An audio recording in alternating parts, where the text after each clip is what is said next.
freaking first cut. Golly.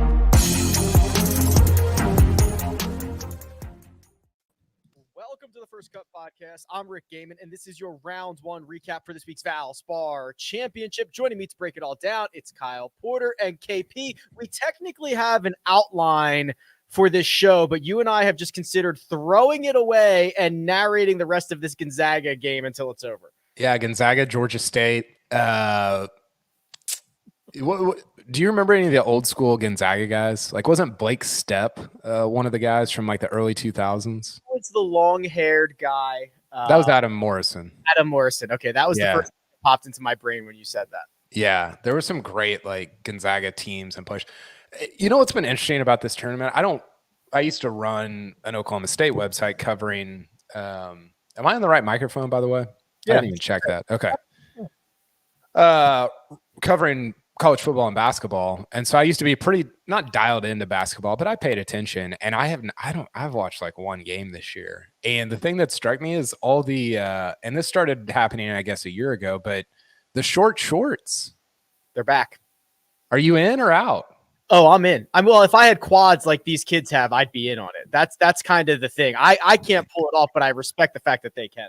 Also, everybody on TV looks older than like I think that I look. And some of these guys, I'm like, how you look like you're 40. And some of it, my wife pointed out, is like, well, yeah, he's like 6'7" and 240 pounds. Like, of course he looks older than you because he's like, you know, way bigger than you. But yeah, it's been fun. I've been watching March Madness all day with the kids.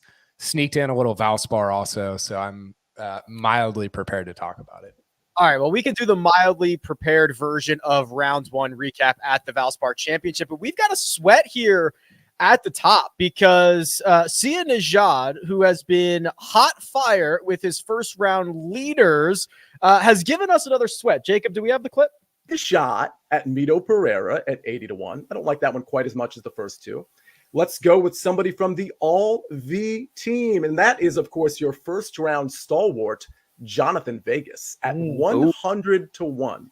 And then finally, listen, it's the Valspar. We are painting the town green, not red, with money. And that, of course, is Doc Redman. I got to work on my pitches. There were so many twists and turns. There were so many twists and turns in that. Adam Hadwin, first round stalwart, is what Sia Nejad on Monday referred to Johnny Vegas as. And here we go. He's 7 under. He's tied for the lead at the top, but there is one man, David Lipsky, who could ruin this all with 3 holes to go. Yeah, if you would have given me David Lipsky, I'd be even more impressed, Sia. But I didn't like when he said the painting the town green. I thought he was going with the St. Patrick's Day Shane Lowry move there. Yeah, it was. We were off the rails early and often. There was a lot going on in that last pull there. But yeah, Jonathan Vegas 7 under, tied with who's he tied with again? The defending champion Samuel Sammy Burns. B. Yeah. So they're both in at 64 KP. It's a good leaderboard too, because you got DJ and JT and Brooks and Webb Simpson's up there. God, we can talk about JT in a minute. He is just flushing everything he looks at. I mean, it's unbelievable. Yeah, it's absolutely disgusting. So the pair of 64s from Johnny Vegas and Sam Burns, Lipsky's still out there. He's got a couple of holes to play. Sam Burns, if he could pull it off, KP, obviously plenty of golf to go. He'd become the second man to ever defend his crown at the Valspar Championship. The first to do it was? Paul Casey. Oh, give me Paul Casey. Oh, I blew that. I'm sorry. That's all right. Give me Paul Casey there. No yeah, way. There you go. How do you feel about do you what's your general outlook on guys defending at a place? Like, do you get excited about it? Do you? I have no outlook at it. Like, it's just, you know, the way it always gets framed is actually in the chat. T. Leone is all over this. You know, Greg always looks at it from a wagering standpoint, and it's like, well, he won last year. There's no way he can win again, which to me, it's like roulette. You know, if we go 5 blacks in a row, black is not hot, red is not due, the odds of Sam Burns winning this week were not impacted by his win last week. I think it's a cool little nugget. I think it's awesome for these guys to get there and see the signage and say, oh, wow, look at me holding it up there and I get to do my media and all that stuff. But outside of that, I really have no stance on defending champion. Yeah, I think that's a bad take from Craig. It's tough. It's not great. Because it's almost like the coin flip thing where it's just every coin flip is independent of the other, right? Exactly. But when you go heads like 3 times in a row, it doesn't feel like that. It doesn't seem like that. Yeah, but it is. You could go head 10,000 times in a row. Yeah, and it wouldn't feel like. And so just because, I don't like that take. I'm out on that take. The other one is that guys don't win back-to-back weeks. But that's related to us with like, why wasn't Scotty Scheffler like being talked about for the Players Championship? Right. Well, if he had come in second or third in Phoenix and Bay Hill instead of winning, he would have been. And that's just it's dumb because again, it's the coin flip thing. Like every event, and I still do it, but every event should be, I think, independent of all the others. And you could have, like, if you say a guy's in contention 100 times in his career and he's going to win 7 of those, like 5 of them might come in the same year, right? It doesn't, they're not, and often do. I mean, look at Jason Day's career. Like they're not perfectly like sectioned or timed out over the course of a career. So I don't know.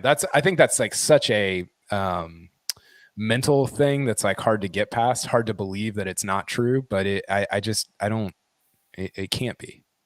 It's not. No, it's not. Adam Hadwin, who won this event in 2017, I believe, he's lurking as well. He's 6 under par, 1 shot off the lead. He's got a hole and a half to play, but we can get to some of these big notable names here, and the leaderboard is shaping up. You got a lot of guys lurking. Justin Thomas, my goodness, put on an absolute ball striking display out there. A 5 under 66, 1 blemish on the card. He made 1 putt. It was a 60 something footer for eagle. It didn't make anything else and still is 5 under par. Yeah. I mean, it looked at the beginning of the day like he was going to finish first from tee to green and last in putting. And the putting was not great. I think he did finish. He had to have finished first from tee to green. Well, I don't have the rankings, but he's gained 4 strokes from tee to green. I imagine that's got to be pretty darn close. Yeah, and he was 115th in putting right now. So he made one putt over 7 feet. It was a good one to make because it was 64 feet. But I mean, this is I pulled the last 50 rounds of guys worldwide. He's number 1 from tee to green. Rahm was second, but it wasn't really that close. And that kind of paints the picture that I've been formulating in my head that came to bear last week in the Players. That's like, this dude is lights out right now. And he's been better with the putter than you might think. And I think the result of that is a bunch of T3s, T4s, T2s. He just hasn't won. And this is the Valspar last year is actually the place, I think, after the Players. Wait, when was the Valspar last year? May. Okay, so the Valspar last year, before the PGA, was the place where we first started noticing like, JT's not putting it that well, right? And that continued like into the summer. And it feels like, I mean, he didn't putt well last week at the Players, but overall it's been better so far this year. And I'm interested to see, I mean, you saw the numbers there. If he putts at average the rest of this event, he's probably going to win with the way he's hitting it. So I'm intrigued to kind of see how that plays out. Yeah, he's not a great putter, but it looks worse than it is because he has more looks from 8 feet than everybody else. And you see basically every shot he hits. He's one of the 6 or 8 guys that you basically every ball that he hits on the PGA Tour, you basically see on the coverage, whether it's through PGA Tour Live or when we get to the weekend stuff. So it's much more apparent. And it's just when he misses a putt, he gives you the old like, which way was that going? Shoulder shrug. You know what I mean? So it's just, he's definitely a better putter than if you just watched him on TV, you would think. It's a little Rory-ish. Rory's a good putter. And I think if you asked the average golf fan, they'd be like, oh, Rory can't putt. It's like, that's not actually true. But you see a lot of this. you know, where he's moving his hands around and it's like he's very confused. Yeah, but they both make a lot of like 12-footers also. JT just didn't make any of them on Thursday. By the way, the fact that we are even this deep under par is fairly rare. I imagine this is, and JT talked about it in his post-round interview. It's just that soft Florida golf that we're getting right now. You know, they've been dumped on with rain over the course of the last couple of weeks, and it's kind of playing itself out. But you don't usually see the Copperhead course give up multiple 64s, multiple 65s. Like it's playing easy out there. Well, we've seen winners like around these numbers, right? The leaders are at 7. We've seen winners at like 8, 9, 10, you know, often. So I think that kind of speaks to what you're talking about there, which, you know, I think that leads to, I don't know, maybe a little surprised that there's that many stars at the top, because normally you would think that a harder course would lend itself to those guys being up there. But yeah, like I said off the top, it's a great leaderboard so far. Yeah. So the big boys here lurking at 4 under, which is at this moment 3 shots off the lead. Dustin Johnson, Brooks Koepka, Louis Oosthuizen is there. Matt Fitzpatrick is there. Potpourri. Hey, Xander Schauffele. Webb Simpson is there. Tommy Fleetwood. They're all 4 under par. Morikawa's 3 under. Morikawa's 3 under. Bubba Watson's 3 under. Who do you want to talk about? Probably DJ coming off 63 at Sawgrass. I think that's right. And he was awesome. He lost strokes with the putter. On the 63 or today? Oh, today. Okay. Yeah, he was where is he? Yeah, he kind of had the JT line, basically. I want to see him have some momentum going into Augusta. And that was kind of what I think we might have talked about this, or maybe I just wrote about it. They just showed an old Georgia State Baylor highlight. I thought Baylor got beat today. That was from like 6 years ago. Has Gonzaga opened it up yet? We were talking like they're still 15, 18 points. Yeah, it's over. I want to see DJ have some momentum going into Augusta, because he really hasn't had a bunch of momentum since he won the 2020 Masters, right? He's been fine, but I don't think he's won, at least not on the PGA Tour. And I was excited about his 63 at Sawgrass. That was like, I know it was meaningless, but it's still, you know, well, I guess it was Monday at TPC Sawgrass. It's not completely meaningless. And yeah, it'd be great if he got in contention this week. Yeah, it certainly would be. Brooks is there as well. Producer Jacob sent us a text earlier, and I don't know if it's still holding true, but the odds for Brooks Koepka to win were something like 20-1, while Dustin Johnson's were 8-1 at the time. I'll pull up the odds in just a little bit here, but I thought it was interesting that Caesars kind of treats those guys differently, but I also imagine part of it is not trying to get burned by all the pre-tournament money on DJ. Yeah, right. Well, it wouldn't be on Brooks because he doesn't win, or what? No, well, I think usually when you see something like that, so as of right now, Dustin Johnson's 11-1, Brooks Koepka's 25-1. When books get a lot more action on one guy, so I assume a lot more people before the tournament start bet on Dustin Johnson. So okay. Now that he's in contention, books have to shorten his odds because they don't want to get burnt from bets before the tournament started, and they don't want to get burnt on live bets if he wins them. That makes sense. Brooks is interesting because you almost have to, like, he's on some good numbers right now, right? Even at TPC Sawgrass last week, he was like 35 or 40 or 45-1.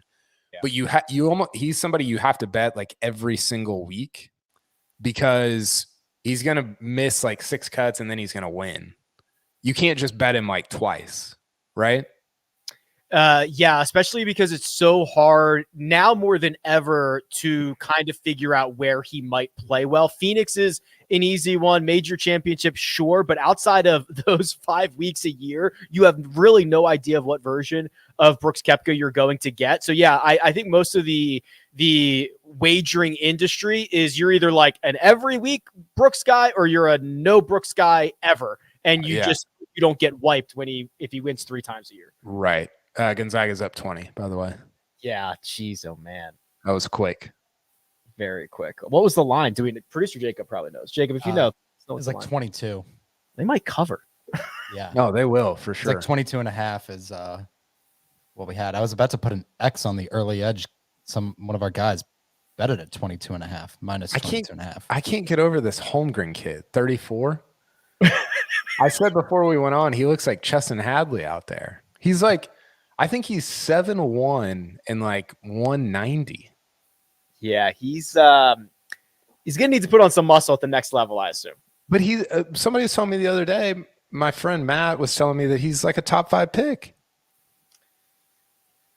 Speaking of picks, did you guys talk about the live golf stuff on Wednesday?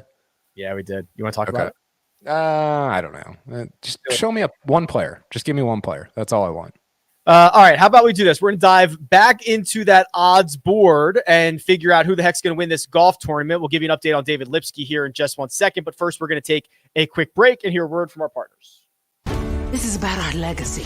Always has been and always will be. Paramount Plus presents Women Who Move Mountains. Everybody ready? Let's fly. A celebration of the powerful, hilarious, I'm famous! Game-changing women who bring our series and stories to life. And they're all here on Paramount Plus. Women Who Move Mountains. Explore the collection and so much more on Paramount Plus. And we're back. David Lipsky short of the green at the par 3 17th. If we assume he gets up and down from there, he's got one hole to play to potentially burn this Johnny Vegas first round leader wager. So the three guys who are currently at 7 under par, thanks to our friends over at Caesar Sportsbook with the odds, Sam Burns 4.5 to 1. He's your favorite. Justin Thomas 6.5 to 1. He's 2 back. DJ 11 to 1. As we talked about, he's at 4 under. Vegas, who's in the lead right now, is 16, and David Lipsky, who's out there playing as well, 25 to 1 KP. So a lot of respect for the big names. This guy's name is Chet Holmgren, by the way. Do you know anybody named Chet? I know 0 Chets. The only Chet I know is from reading the Hardy Boys growing up. Chet Morton, I think, was the guy's name. I can see you as a big Hardy Boys guy. Oh, all of them. Every one of them. Koepka's in. I mean, we talked about it already. He's interesting just because the numbers. So what was he before the tournament?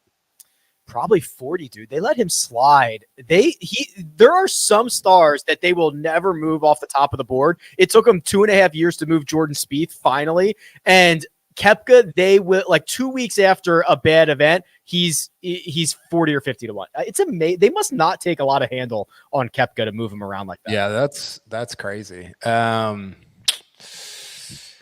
is too short, I think. What's Moose take? Okay, so Louis is 22 to 1. Morikawa is 16 to 1, which is probably close to what his pre-tournament odds were, maybe a little bit longer. And he started off slow and then flipped a switch and got kind of hot coming in. Yeah, and he was first off the tee. He was 129th around the green, which is not good. He was my pick this week, not my one and done. Shout out Russell Knox for shooting a 71 or whatever. He's at even. That's not good. I don't know. What do you like here? I think I like Fitzy's interesting. That is interesting. 22 to 1 Matt Fitzpatrick. Let's go a little bit further. Okay, what's the deal? What's the deal with Webb Simpson? I don't know.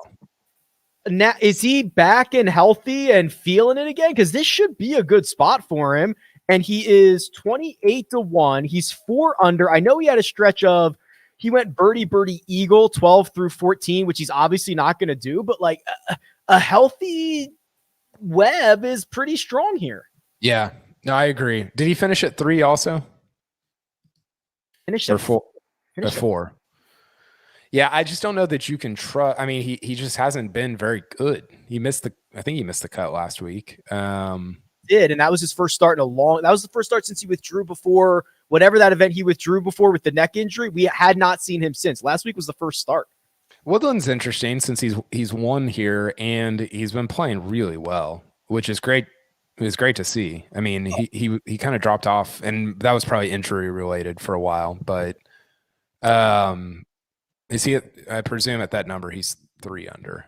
There are some really 4 under. He's 4 under. He's 4 under because there's so many guys at the top, big names at the top of the board. There's a lot of value lower. Bubba Watson is 50 to 1. Bubba Watson destroys this place. I like Woodland on this list. He's just, I mean, yeah, great 66, but also like playing great. That's a long number for somebody who's a major champion who wins a decent amount.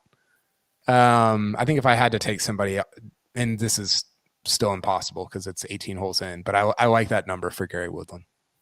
Gary Woodland, 33 to 1 at the moment. Let me get a check on Lipsky. Looks like he's going to tap in for par. He's in for par. Okay, so he's got 1 hole to go. 1 sweat left for Sia, and it's kind of a big sweat because you could either get wiped here, KP. If Lipsky makes birdie on 18, you get nothing. If he makes par, your 100 to 1 ticket becomes 33 to 1, or if he makes bogey, your 100 to 1 ticket becomes 50 to 1. There's a lot on the line here. There is a lot on the line. Woodland, by the way, 2 top 5s in a row before missing the cut at the Players last week. So he's playing good golf. I'm hoping we're earn some money in the one and done. You might not with Russell Knox, but DJ, Lowry, Usti, Hadwin, Hovland. Who are the other picks? I didn't see it. I was completely out on Wednesday. So here you go. Victor Hovland for Mark, Coach, and the fans. So that's the top and the bottom of the board. Okay, so Victor was 2 under. So he's T51 at the moment. Jacob has Adam Hadwin, who, as we talked about, was finishing well. He's got 1 hole to play. He's 6 under par. Louis Oosthuizen in for Greg. I have Dustin Johnson, and Sia has Shane Lowry. Okay, so there's a lot going on. Yeah, there's a lot going on. Russell Knox I almost picked Lowry. Man, I don't feel great about Russell Knox among this group. I gotta be contrarian though. No, your strategy's right, and you've been the lone wolf for 2 weeks in a row, which I think is the right move. You're just gonna, you're gonna have to pick off some good finishes here, but you're circling it. Yeah, I need a big day from my boy Rue Knox tomorrow. Yeah, this is man. I didn't get a chance to weigh in on this on Wednesday, but this is a great event, and I'm glad that the field was good because, to me, I think of it as like the Travelers of the spring, where it's like really well run and guys like to play it, and like I'm sure we talk about that every year, but I'm pumped about this weekend because I think that, especially with this early board, it's going to be. I think this, sometimes you get not great fields here because it's in a goofy spot, and so it just results in kind of a so-so tournament. I think this weekend's going to be awesome. I think it's going to be really, really good on a tough, good course with a bunch of top 15 guys in the world. I'm pumped about it. Yeah, the best players in the world are playing well, and also the popular fantasy betting options are playing well. So there's a lot of optimism for the weekend. So we'll see how it all shakes out. We'll be back after each and every round to talk about it. But for now, let me thank producer Jacob, does all the hard work behind the scenes. That right there, Kyle Porter. You can find him on Twitter at Kyle Porter CBS, and you can find me at Rick Run Good. This has been The First Cut, and we'll catch you next time.